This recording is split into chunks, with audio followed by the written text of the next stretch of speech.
Hello folks, I'm Greg Delane and welcome to Real Estate Q&A. I'm the host on the show.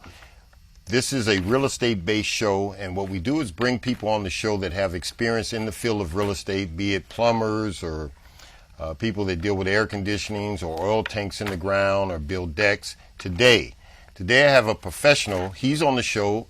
He is with Poseidon Home Inspections, and he is the owner and lead inspector. His name is Andrew Shapley. Yes. And I'm happy to have you on the show, Andrew. How are you? Thank you for having me. Appreciate it. Okay, let me just read a little bit about your background. Andrew, I know that you have 20 years in the business of construction. Correct, yeah. Originally. Mm-hmm. And he has received his home inspecting training and is certified through American Home Inspectors Training, AHIT, which is the largest home inspector training institute in the country. He holds multiple licenses, and I'd like Andrew to tell you a little bit about that. Yes, I've been in the construction industry for over 20 years in some facet or another. My family owned a construction company, so I've seen pretty much soup to nuts what goes on there. So I have a really strong background in the construction industry. I decided to open the inspection company a couple of years ago. I felt it was a good fit for me, not only from my knowledge background, but I also like to educate. I'm really passionate about the home improvement industry, and I love to share that information with other people, and the home inspection industry allows me to do that. Now, when you do your, first of all, let's get to the questions, because I'll just keep talking. What does a home inspection consist of? A home inspection is a complete visual inspection of a property. It starts around the outside. It looks at the grounds, foundation, siding, roofing, windows. Then we move inside the house. Usually my cadence is I go into the garage, if there is one, look in the garage, make sure the openers work, make sure there's firewalls there, any electrical systems in there that are functioning properly. Then I move inside the house. We start in the kitchen, go through the entire interior of the house, looking at outlets, flooring, ceiling, walls, windows, countertops, plumbing, you name it. If it's going to be seen, it's going to be inspected. Then I move my inspection through into the attic, where we're looking at the roof from the underside, which usually gives you the more information about how the roof is performing versus looking at it from the outside. In there, we're looking at the rafters, structure, any structural issues, insulation, venting, and then we'll move the inspection down to the basement, where it usually ends up. Because what you do down there, you're looking obviously at the foundation, you're looking at structure down there also, electrical panels are usually down there. We're looking at the plumbing. What we've done is we've used all the fixtures in the house during the inspection, so it makes sense to go in the basement last and see if there's any leaks, any problems down there. And then we finish up the inspection in there, looking at if there's a well tank, any systems that are in the house are inspected. Are you busy right now? I know the market's a little down. Are you staying busy? Oh, absolutely. Actually, I've seen since about February 1st a real uptick in business. My phone is ringing off the hook, and it's a good sign, I think, for everybody that I've been busy pretty much every day. Do you hear that, realtors? If he says that the market is turning, I love to hear that. I love to hear. Now, the reason I have Andrew on the show is because I always say that experience is the difference. You don't want to go to a cab driver to help you fix your sink. You want to go to a licensed plumber. Exactly. Now, one of the questions I have for you here is, what qualifications and training does an inspector need to work in New York? Well, in New York, as of actually December 31st, 2005, they enacted a policy that creates a licensing board for home inspectors. And what that consists of, there's a few different ways to get your license, get a license as a home inspector in New York. One of them is to go to 140 hours worth of training and schooling. It's in classroom work, and 100 hours is in the classroom, going through an accredited school to teach you about the home inspection and what to look for and how to write reports and those kinds of things. And then you have to have 40 hours in the field. You have to have 40 hours where you're going out with a New York State licensed inspector in the field, in actual houses, doing the inspections. So you get on-the-job training in the field also, not only from a classroom.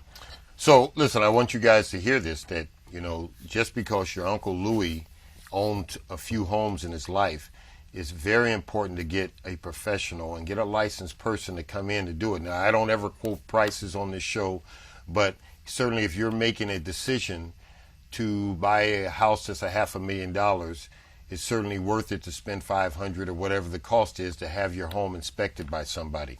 Absolutely. Now, do all properties need to be inspected? Houses, condos, co-ops? There's no law in effect, there's no real estate law in effect saying that they have to have inspections done, but it is always a good idea to any property get inspected, even though you say, well, I'm just moving into a studio co-op, or I'm just moving into a one-bedroom apartment.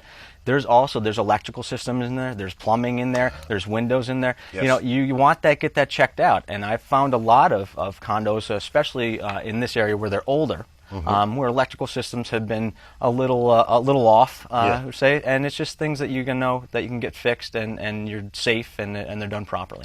And I will also add to that attorneys are not going to allow you to sign the contract to cover themselves. They'll want a professional home inspection.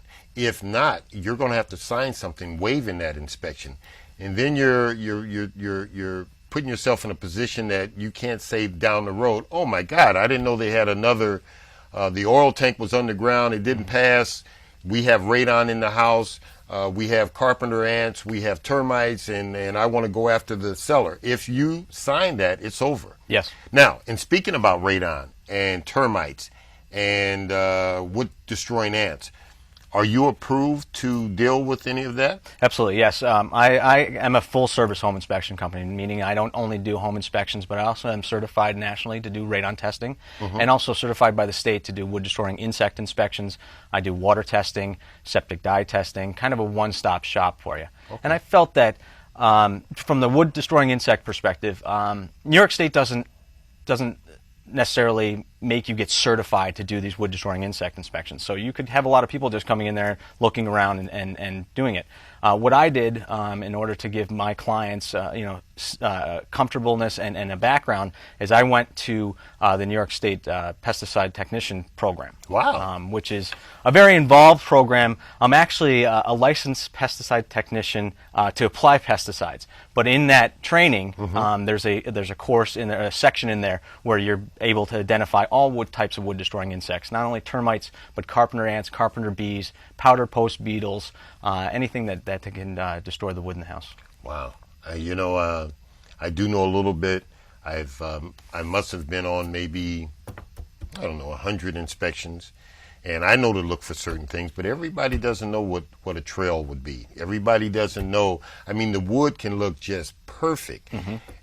And I've been able to push my finger through it. Yeah. That's how rotten it is. Yep. And so it's important, extremely important. All right, on with the questions. How long does an inspection take? It typically takes between 2 and 3 hours. All depends on the size of the house, how many questions the buyer might have. That really dictates how long the inspection takes. But usually, generally, 2 to 3 hours. Again, I'm working on the client's time, so as long as they have questions, I'm going to stay there. If it takes 5 hours, it takes 6 hours, then I'm working for the client, and it's my responsibility to answer every question they have. Certainly, if they're first-time home buyers, yes, then absolutely. They have maybe 50 more questions than a person buying his second house or downsizing. Yeah, absolutely. When I go in with a first-time home buyer, I ask the question on the phone when I'm taking the intake and scheduling the inspection. I ask them if they are a first-time home buyer, because then I know that I really want to educate this client about the house. Not just I don't just go in there and say, okay, this works, this doesn't work, this is okay, this is not okay. I go in there, this. Say a boiler. You go in there, you look at the boiler, you say, okay, your boiler is fine, but this is how it works. Listen, you're going to listen for these types of things. I'm going to turn it on, you're going to see this, you're going to listen for this, and this is what should happen. And I take that approach with all components in the house. Sure, because now the boiler could be working fine right then, but I mean, you're going to check the age and the date and when it was put in. It might only have another 5 years of life on it. Exactly. Yeah. So that's something that you tell them, you say it is working fine at the time of inspection, but it is getting up there in age, so you might want to just budget down the road for a replacement at some time. Now, what about the roofs? How many layers can you put on a roof? That's 'Cause debatable. I got burned. Yeah. I got burned in one of my first homes that I bought, and the guy, it was already 2 layers. This guy had put plywood over that and put another layer on. It looked like 1 layer. I couldn't get insurance because of the weight Yeah. and the deception. They thought I was trying to get away with something, and I didn't find out till they saw this. And this guy wasn't licensed. Exactly. Well, So how many layers can you? it depends. You usually can get up to 2 to 3 layers, but just of the shingles themselves. You're Yes. never supposed to re-roof over top of shingles and then put shingles back down on top of it. Nowadays, with the newer shingles out there, they last 30, 35 years, and they're very heavy. So you have a per square inch weight that you really want to follow and make sure you're not putting too much weight on those rafters and that sheathing that's up there. It's always good when you go to re-roof a house to rip that any layers that are on there. Your new shingles that you're gonna put on are gonna last longer. Sometimes avoid warranties of shingles if you put them over top of older shingles, because heat builds up underneath there, moisture builds up underneath there, and it decreases the life of the shingle. Well, even at my house where I live now, we had some water that was coming in on this back section of the house that we built. And my training came into play because I was like, wait a minute, what's going on? How can I be getting water? But being so busy, I didn't clear off a lot of the snow that had landed there. Things had froze, it had got up under, and it came back. And I think that a lot of homeowners out here today might need to give you a call because I'm not saying the roofing industry is going to come out and take advantage, but I certainly don't need a new roof. It was just the fact that I didn't get the snow off. Exactly. It froze, came back, got up under the shingles, but it hasn't dripped since because there's no more snow and water. But there was so much snow in people's homes this year. That's the ice damming effect of what happens. Ice damming, yeah. That's what that's called, and especially this year it was really bad. What happens is the heat, the roof heats up under the attic because some warmth does get in the attic area, and then it flows down over the eaves that stick out from and it cools down, and so you actually get a bump there, and then it just builds up, and then starts to back up under the shingles, onto the roofing felt, and it usually is a very. It's not a long-lasting effect, but until you get that snow off there, it's still going to happen and still continue to happen. I hope people heard that, because if you're not the kind of guy like me that will jump out on that roof and get it off, and if you're older and you don't, and you're saying, wow, you don't want somebody to come in and sell you a whole new roof. Just because, what is it? It's sheathed, and then it's ice damming. Ice damming. Yeah, and it creates a block where the ice builds up over that cooler part of the roof and doesn't allow the water to flow off. So when it starts to melt up top, it's water coming down on there, and then it starts to back up. What is that? The soffit? It's over the eave, where the eave sticks out from the side of your house. Yes. And your roof comes down like this, so it's cool underneath. There's no warmth in there. Warmth. So there's warmth up here under your attic, where your attic space is, and then it just comes down and builds up. And then when it freezes, the water goes back up. Cold water expands, and so it creates that problem there. Well, that happened to me, and now I got to have some taping, repaint it, do some stuff in the house, but no more water. Right. Wow. And that's good advice. You don't want to have somebody come in there and just say, well, your roof is leaking, you need a whole new roof. It's really a very common problem this winter, especially just because we've had so much snow. Now, Andrew, from start to finish, say you do, and it's a 2.5-hour home inspection. How long between that time and whoever's paying for this home inspection do they get the inspection? Because usually the people want to take it to their attorney or to their broker. Exactly. My company, what I do is I deliver my reports within 24 hours. Okay. After the inspection is over, I'll email them that report within 24 hours. And then what I do is, I think a little value-added piece is I follow up a few days later with a hard copy of everything. I put together a nice binder for them, put the report in there. If there's radon testing done, if there's wood-destroying insect reports, inspection agreements, any information pertaining to those inspections, all comes in a nice binder, complete to them, and I mail that to them. So they have a nice, complete package to really follow. But they do get the email within 24 hours, which can go to their attorney, their agent if they want to. It's all up to them. Yeah, well, that's excellent, because with deals in real estate, it's important. I know my office gives, after we get an accepted offer on a property, we give you 5 to 7 days to get that inspection done and move. Either you're going to move ahead or you're not. And if there's any issues, we want to know right away. So somebody that can get the inspection done and get back to the agent or to the attorney within 24 hours is excellent. Yeah. That's excellent. Yeah, okay. I really try. I wanted to do that, and what I do is I walk around with a Panasonic Toughbook laptop. So I'm doing it on the computer as we're going through the inspection. And I really encourage all my clients to just stay right in my hip pocket when I'm doing the inspection. I want them with me. I want them watching everything I do because it makes for an easier inspection, and it's easier to communicate to people when they're right here versus seeing it on paper and then talking to them afterwards. Yeah. Communication is the key to a home inspection. Good communication. Absolutely. They can be. Houses are simple in structure, but can be very technical in their components. And to be able to explain technical situations to a client, especially a first-time home buyer, in layman's terms, is very, very important.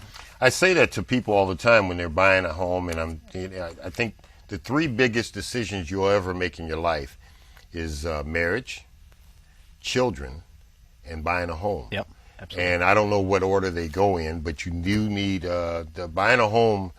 It doesn't come with directions like children when they're born. They don't come with directions, and you gotta raise them. A house is the same thing. You gotta raise a house. If you're going to pay for this house from 15 to 30 years, and me and Andrew were talking before the show, there's a certain noise that can happen in my house, and it'll wake me up right away. I will wake up right away because I'll say, "Wait a minute, that's not a regular noise." And then I'm searching the house to see what's going on, where it's coming from. Yeah, my wife thinks I'm crazy because I'll do the same thing. It'll be 3 in the morning, I hear a tick, tick, tick somewhere. Like, wait a second, that's not supposed to be happening. Boom, running down to the basement, checking it out. So, all right, who is present when the inspection is being done? I encourage the client to be there. The buyer's agent can be there. So, it varies. Sometimes the sellers are there, which it makes it more difficult. When you have a seller's agent, it's good to get the seller out of the house when the inspection is being done. Sure. Because sometimes they're kind of chirping in everybody's ear, sure. and it makes the inspection harder and a little bit longer than it should be. But usually the buyer's agent is there. But I encourage all my clients just to stay along, come along in the inspection, stay right in my hip pocket. Obviously, don't go on the roof and don't go in the attic with me, but be right there with me so we can communicate clearly. It's the same thing in real estate. You don't want the seller in the house when I'm trying to show your house to sell it, because I want the potential buyer to say whatever they have to say. Exactly.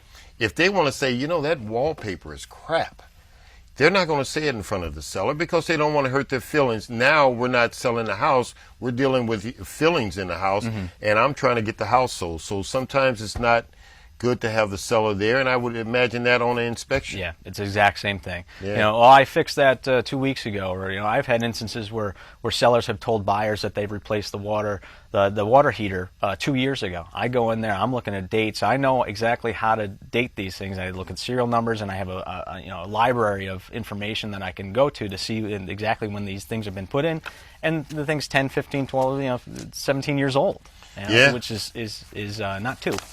I can't tell you how many times I've had to tell sellers to stay out of the way, to let the people do their job, because you're negotiating and sharing your information. And I don't want to call them the enemy, but that's the other side. What are you doing to walk? Oh, I changed that electrical panel last week. Yeah. Really? Are you a licensed electrician? Exactly. How did you change that? How did you do the plumbing? You might open your mouth and say something that doesn't need to be said. Not that we're trying to hide anything, but let people do their job. Yeah, it's the inspector's job to go in there and find everything in that house, whether it be good or bad. You're there to communicate that and look for handyman wiring and handyman plumbing. I can tell when I go into a house if I see some plumbing that's been done and it's all over and curly Q and going through here and this. I said, well, that doesn't look right. It may be functioning and not leaking, but it should be done this way. Yeah, I put this bathroom in. Really, is it vented? I mean, it's functional. And then I open up the electrical panel and there's double tapping everywhere. Oh yeah. It happens all the time. All the time. The guy doesn't want to buy a bigger electrical panel to include some more outlets so what he's doing is splitting them up and happens all the time. And the whole panel's warm. And then what I've seen too is they'll put in a 20 amp circuit breaker, but the line that they put in, the electrical line, is only rated for 15 amps. So what happens is that breaker can take more heat than the line can. So the line will start to burn and get hot and everything before that breaker trips. So that's also another thing I look for when I'm looking at the electric panel, to make sure everything is sized properly. Wires, breakers, breakers for AC units, anything like that. Yeah, yeah. Very important, and it's electrical scares people. It just scares people. It's a very simple concept, but it scares people. So to be able to explain it to them and communicate it to them in layman's terms for them to understand, they become so much more comfortable and understand it. Sure. Now, who pays for the home inspection? I want to get to this question now. We got about 10 minutes, but I know traditionally it was always the buyer. Mm-hmm. But as we were speaking earlier in the show, before the show started, you said you're doing inspections for sellers now. Yes. Explain a little bit of that to the audience. Well, actually, I just did one yesterday. A lot of people now are going into their house, and they've lived in the house for 10, 15, 20, 30 years, and they're not going around the house. They're not going in the basement all the time. They're not going in the attic. They don't really know what to look for even. So I've had a lot of calls recently for people that are going and doing these pre-sale inspections. So what they do is you go in there, you tell them exactly what you find.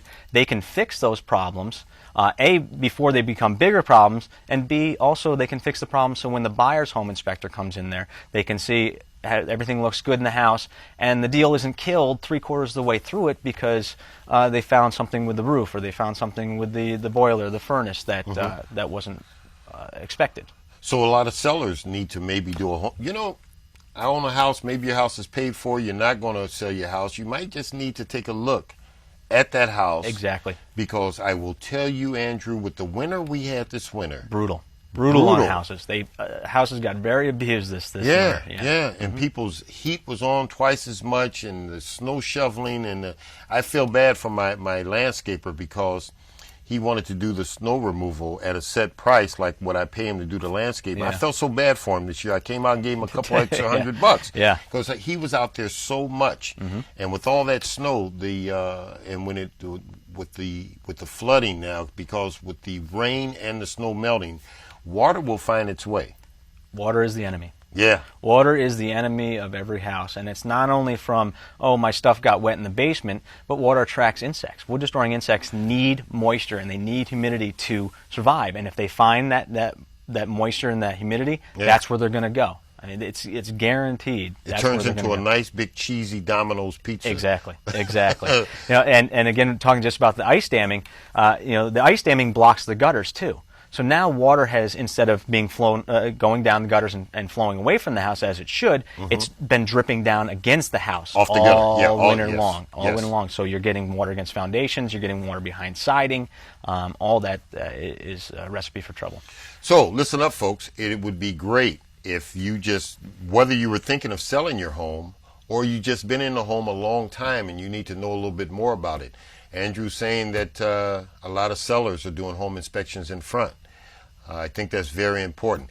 I just want a quick story. I had a situation with a person bringing in the buyer on a foreclosure I was selling, and the buyer did not want to show me their inspection after it was done, and there were some problems. So I said, well, listen, let me see the inspection so I can get it to the bank and they can review it.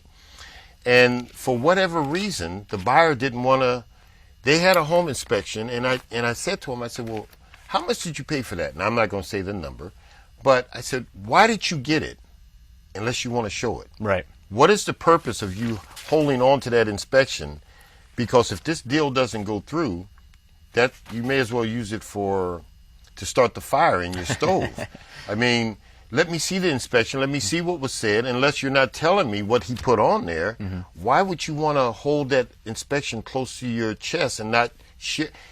If I got a home inspection to buy something, I'm going to show it with every attorney, everybody sitting at that closing table. Every partner that you have in the deal, Yeah. Why did you pay for it? Yeah. Unless you wanted to get it out. But it is the client's right to not share that. Absolutely. And, I, as a home inspector, I'm not allowed to give you or anybody as an agent or anybody else that didn't pay for that report, the report. That's why I email it to the client, and I said, you can do whatever you like with it. Yes. But I'm not allowed legally to share that information with anybody else, sellers, agents, attorneys, anybody, unless the client is the one who gave them the information. Absolutely. That makes all the Yeah. sense in the world. If I'm paying you $500 to do an inspection for me, that is your service to me, and it stays with me. But of course, if I'm trying to negotiate a price, I'm going to put that out and say, well, here's the issue.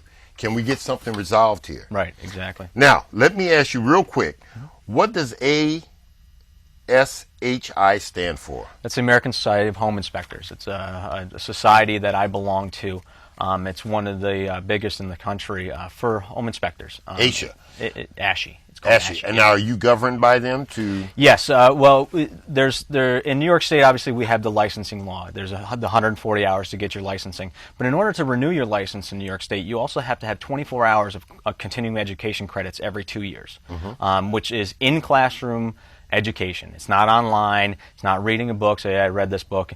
New York State is very strict about it, about having you take these continuing education credits in class. So you're always staying on top of all the new technology out there. There's so much new technology, especially with energy savings. And there's new components out there that just, if you don't stay on top of it, you don't know what it is and you can't inspect it properly. It's just, you can't be done. Oh, absolutely. And so ASHI also requires you to get 20 hours of continuing education credits in order to renew your membership with them, and that's yearly. So they want to make sure you're kind of ahead of the curve of just even New York State's 24-hour credits every 2 years to make sure you're up and upholding the integrity of the business. That's really what it's about. It's upholding the integrity of the home inspection business and making sure everybody is comfortable with it. Very important. I know in the real estate industry, we have to go for continuing education. A doctor does too. I mean, we're just practicing this, and we're practicing our profession, but we have to do continuing education for it. Absolutely. Okay, we have about a minute left. I want to make sure everybody knows again that Andrew Shapley is the owner and the lead inspector of Poseidon Home Inspections. He has a tremendous website.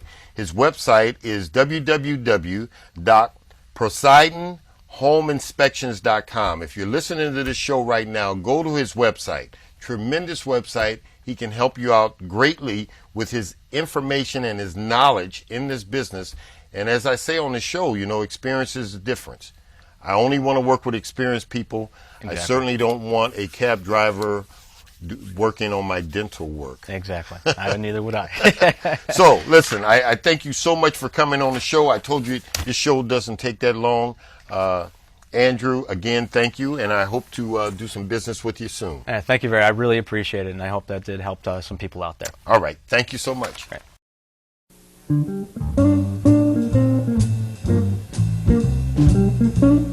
right.